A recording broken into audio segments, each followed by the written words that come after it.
Bonjour mes frères et sœurs dans le Seigneur. Je sais que d'autres personnes qui vont regarder cette vidéo vont rire. Mais bon, je voudrais partager avec vous la parole de Dieu. Je voulais faire voir aux jeunes personnes, aux jeunes gens, la plupart de jeunes qui ont des 12 à 40 ans, faire voir à ces personnes-là la gravité de rapports sexuels avant le mariage. Et je voudrais aussi donner les astuces, faire comprendre les gens qu'est-ce qu'il faut faire quand on a commis cet acte avant le mariage, comment se faire pardonner par notre Seigneur Jésus-Christ. Qui est notre Seigneur et Sauveur. Donc, du coup, je commence d'abord par vous donner, en fait, euh, vous faire voir quoi la gravité en fait des rapports sexuels avant le mariage. Alors moi je m'appelle Mamik pour commencer. J'ai décidé cette année 2021 de parler aux gens de notre Seigneur Jésus-Christ et de faire comprendre aux jeunes la gravité des péchés quoi. D'abord pour commencer, ce qu'il y a c'est que pécher c'est faire entrer ou ouvrir la porte pour le démon, en fait. Parce que la personne, quand tu n'as rien fait, tu n'as pas fait quelque chose de mal, tu n'as pas péché du tout, le diable ne t'aura pas. Le diable t'aura seulement lorsque toi, tu as péché. Donc, tu as ouvert la porte et c'est à partir de ce moment-là que le diable viendra chez toi et il va jouer avec toi. Alors, je voudrais vous dire que faire l'amour avant le mariage, c'est un péché. Ça, on a entendu parler hein, depuis que j'avais 15, 16 ans, 17, 18. Bah, je savais que c'est un péché. Hein. Tout le monde sait en fait que c'est un péché. Donc, du coup, les gens savent que c'est un péché, mais ils le font quand même. Et ça, c'est très grave parce que quand vous le faites, alors que vous savez que c'est un péché, vous ne respectez pas Dieu. Et ça, c'est vraiment grave. Et il faut que les gens sachent qu'après la mort, il y a une vie qui est soit, enfin, une vie éternelle qui est soit en enfer ou au paradis. Donc, vous devez choisir pendant que vous êtes en vie. Alors, on passe au second point. Qu'est-ce que le rapport sexuel avant le mariage peut apporter dans la vie d'une personne, en fait? Alors, par rapport sexuel, une personne peut attraper la sorcellerie. Donc, tu peux devenir sorcière ou sorcier parce que tu as commis cet acte. Si tu commets cet acte avec un sorcier, bien sûr, ou une sorcière. Donc, il peut t'ensorceler seulement par rapport sexuel. Donc, tu deviens sorcière, soit inconscient ou conscient. Alors, la deuxième des choses, c'est que vous allez, vous deux, partager ce qu'on appelle le lien des liens familiales, parce que dans la plupart de nos familles africaines, il y a ce qu'on appelle des liens, enfin il y a des ancêtres, qu'est-ce qu'ils ont fait? On ne sait pas, mais cependant il y a des malédictions, des liens sataniques, et du coup, quand tu couches avec une personne qui a des malédictions dans sa vie, ou qui a des liens de sa famille, bah, vous partagez ça. Donc, 50-50. Et toi et la personne, et donc vous devez vous partager. Donc, la personne qui a ça, et avec son compagnon ou sa copine ou son copain, vous partagez tous les deux, quoi. Toi, tu as ça, tu donnes, lui, il te donne ou elle te donne. Donc, et c'est pour ça qu'il y a ce qu'on appelle... c'est pour ça qu'il y a des gens qui pleurent à tout moment. Pourquoi j'ai pas ça? Pourquoi telles choses m'arrivent? Et tout simplement parce que tu n'as pas respecté la parole de Dieu. Donc, je voulais faire voir aux gens, en fait, cette gravité-là, le rapport sexuel, pardon, avant le mariage. Donc, ça peut entraîner la sorcellerie, aider et à partage des liens, des malédictions, tout ça, tout ça. Donc, il faut faire très, très attention. Et à part ça, troisième des choses, il y a la maladie. Alors, ne vous y trompez pas, la Bible dit, tout ce que l'homme aura sémé, il les moissonnera. Donc, tu peux faire l'amour, tu penses que tu en fait, tu dis, bah, je le fais. Après, il y a quoi? Il y a quoi? Il y a tu peux attraper la sorcellerie. Tu peux, non pas, deuxièmement, tu y auras obligatoirement ces liens. Donc, vous partagez. Parce que puisque vous devenez un, donc du coup, vous partagez les deux choses à la fois. Troisièmement, ce que je voulais ajouter, il y a la maladie en fait. Donc, la maladie, ce n'est pas seulement le sida.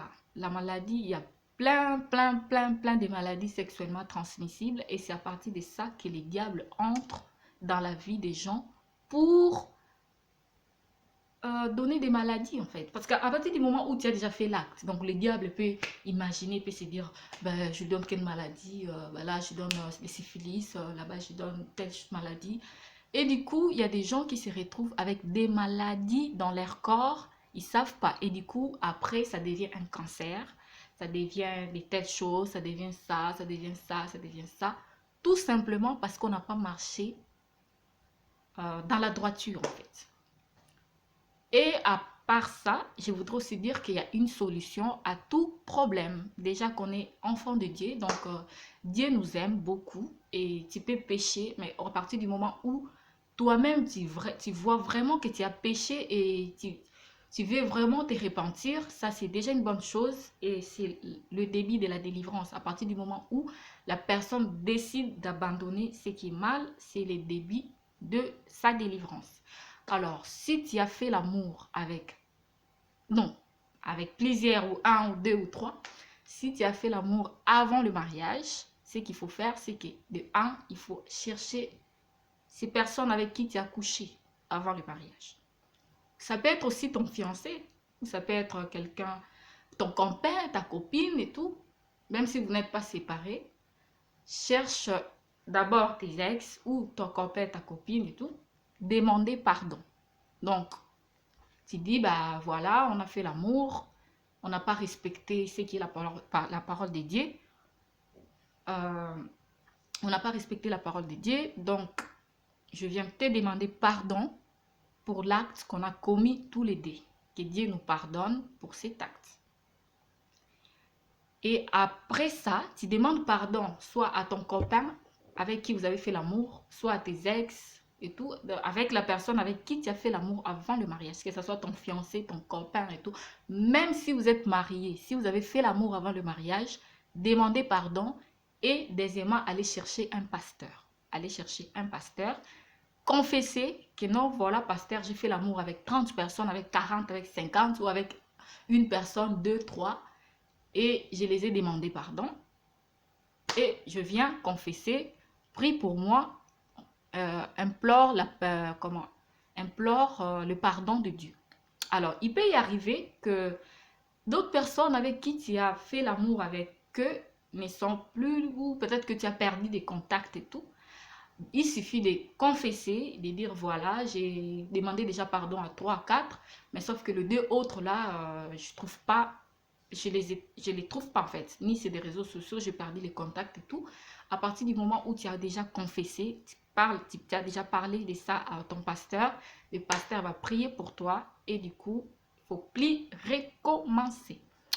Il y a des tentations, mes chers frères et sœurs dans les Seigneurs, il y a des tentations. Parce que de nos jours, pour voir un homme ou une femme qui se sont mis en couple mais qui ne font pas l'amour, c'est vraiment très rare.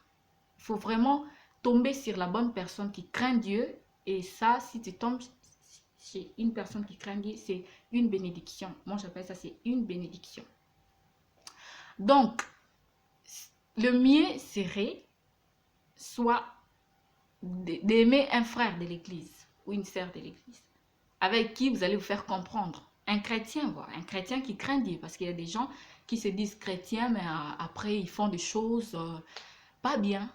Donc le mieux, c'est d'aimer quelqu'un qui craint Dieu. Mais s'il arrive que tu aimes déjà quelqu'un qui ne craint pas Dieu ou qui n'est pas croyant et tout, il faut le faire comprendre qu'avant qu'on passe à cet acte, il faut la prière, il faut le mariage, il faut la bénédiction nuptiale et tout. Donc du coup, c'est à partir de ces moments-là, s'il t'aime, il va rester. S'il t'aime pas, il part. De toute façon, Dieu sait. Il sait que tu veux ça. Donc, il va te donner quelqu'un qui sera patient. Et de nos jours, ce qui tue le jeune, c'est le manque de patience. Parce que quand Quand un homme te drague, tu vois qu'il travaille, il a une belle maison et tout, tu me dis, bah, si je refuse de faire l'amour avec lui, il va partir. Mais s'il part, ça veut dire qu'il n'est pas ton homme. S'il est ton homme, il ne va pas partir. S'il est ton homme, il ne va pas partir. Donc, du coup, même si la personne, c'est un milliardaire, s'il veut coucher avec toi avant le mariage, il faut refuser. Il faut refuser. Pour Dieu. Parce qu'il faut d'abord craindre Dieu. Quand tu fais l'amour avant le mariage, tu ne crains pas Dieu. Je ne sais pas comment expliquer, quoi. Donc, je voulais vraiment faire comprendre aux jeunes des 12 à 40 ans.